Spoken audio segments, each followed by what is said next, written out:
Hello YouTube, this is Oliver Sherman and I am going to be talking about the what if scenario, what if Germany won World War One.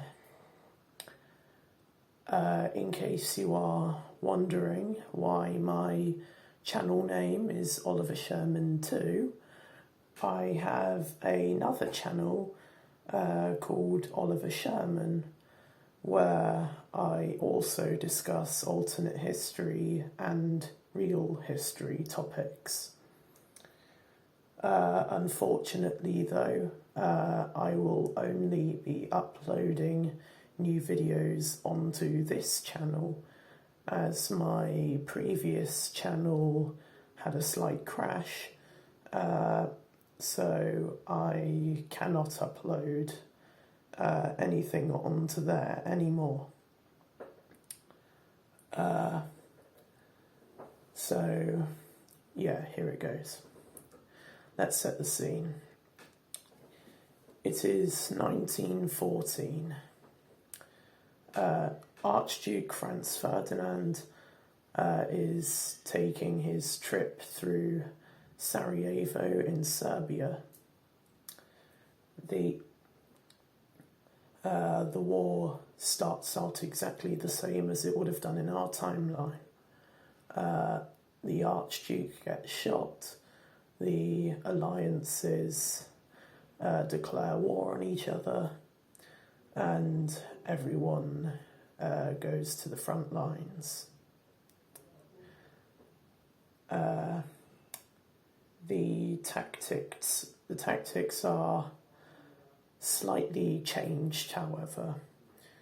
You see, in order for Germany to have been successful in actually standing a chance in winning the war, they'd have to succeed with their original plan to invade France.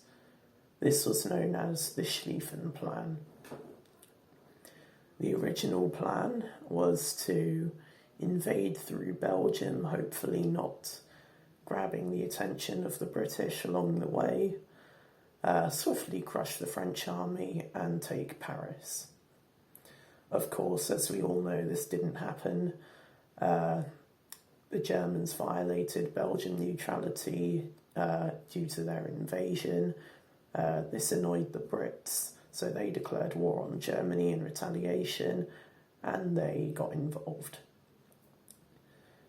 So, what has to change in 1914? The Schlieffen Plan succeeds. Let's say somehow, rather than the Belgians being taken by surprise in the invasion, they, in the very unrealistic scenario, let Germany in through their borders. They just welcome them into their country and let them pass through. The British couldn't do anything about this situation, seeming as it's not really an invasion if you're let into a country. So the Schlieffen Plan succeeds, the French are pushed back to Paris, and the city is under siege. Now let's move on to 1915. The French have been under siege for a year now. The British, beginning to fear what Germany has planned for their own country, decides maybe it's time to consider whether they ought to join the war or not. They send several demands over to Germany, asking them to stop their invasion and just claim whatever land they've already taken, but these would have been denied, seeming as this is 1914 Europe and everyone's a super patriot. So Germany denies the offers given by Britain, and this causes them to declare war in retaliation. So now Britain is involved in the war. Move on to 1916. The French are sick of being bombarded day and night by German artillery in Paris, and the city finally surrenders to German control. Britain obviously doesn't like the look of the situation, so they try and mobilise as quickly as they possibly can. However, with the French army now surrendered and the country now under German control, it's a lot harder for the British to actually fight on French soil. 1917, after the German invasion of Russia at the start of the war, and with the help of the Austro-Hungarians on the German side, Russia's situation is also hopeless. And just like in our timeline, a revolution would have broken out in 1917. A revolution was coming to Russia, whether the monarchy or the government liked it or not. Whether Lenin would have gotten involved or not, the Bolsheviks probably would have risen and taken power. Who would have taken Lenin's place? Who knows? Probably Trotsky. But the Russian Civil War probably still would have happened. Lenin would probably be watching it from Switzerland. Watching it, hearing news from it. Anyway, the Tsars probably would have been arrested by the Red Army, just like in our timeline. So 1917, relatively the same. Still same old Bolshevik revolution and same old Russian Civil War. 1918, the war on the Western Front is looking hopeful for the German army. The Brits are pushed back to the French coast, and with no French army to help them, they are, as of now, on their own, on a narrow strip of coastline, on what is now German-occupied France. The United States has not yet gotten involved in the war, as Germany has no need to attack any shipping. The US is strongly in favour of staying out of the conflict, as they do not see it as any of their business. Although the British probably would have gotten a bit desperate by this point with their army on the brink of collapse, and would have asked for permission to get weapons and food and other supplies over to their army and their cause. Had Britain paid handsomely for these supplies, the US might have complied. In this situation, the Germans, as of same as in our timeline, probably would have sunk any US shipping trying to get to the now very weakened Allied armies. And had these attacks on US shipping continued, the US, just like in our timeline, would have declared war on Germany. So what has to change in this situation so that the US doesn't get involved in Europe?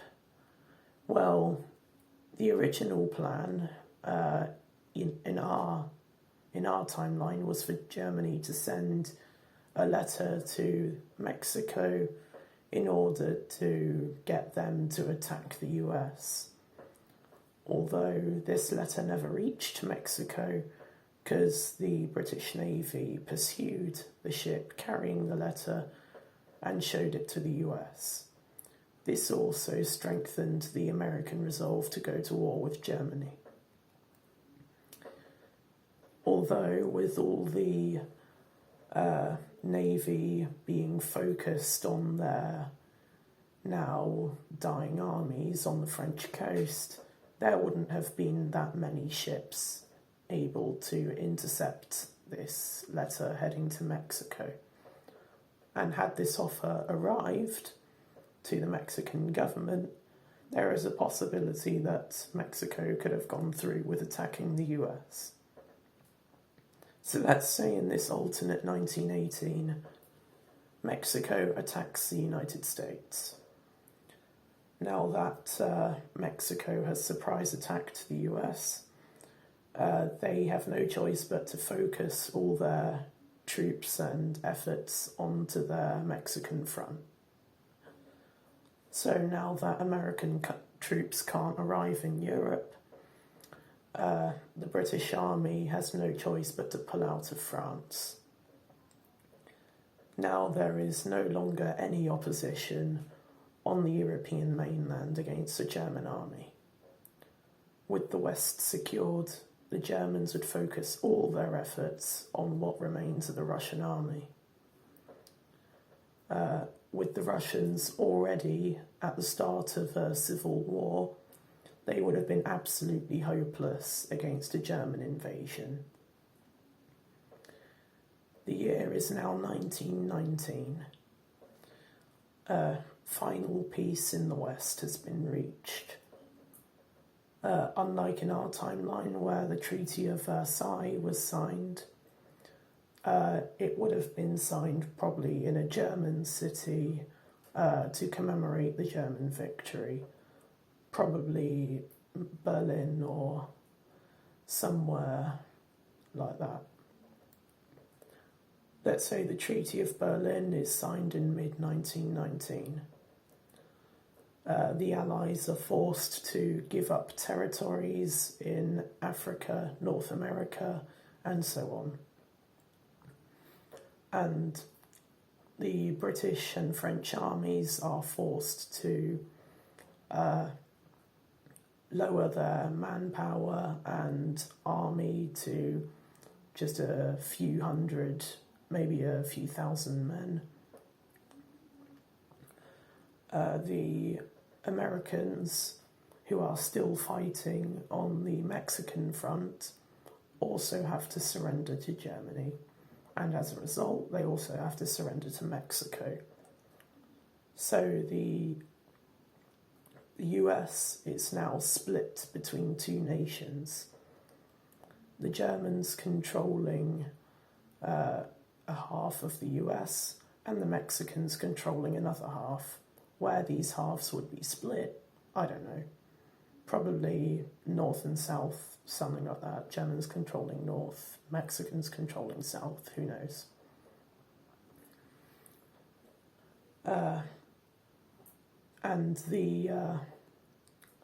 So let's say the Bolsheviks, just like in our timeline, win the Russian Revolution and the Russian Civil War. Now that they've won this war, they have to deal with the Germans. The Russian army is heavily battered and lowered of manpower due to this civil war and revolution, so they stand a very little chance of defending against a fully prepared German army. The Tsars, just like in our timeline, probably would have been executed by the Red Army to I don't know, for some reason. Probably they saw them as a threat or something. So let's say the Red Army gets completely defeated, the Russians are forced to surrender, and like a third of their country is split into German territory. I hope you liked this video.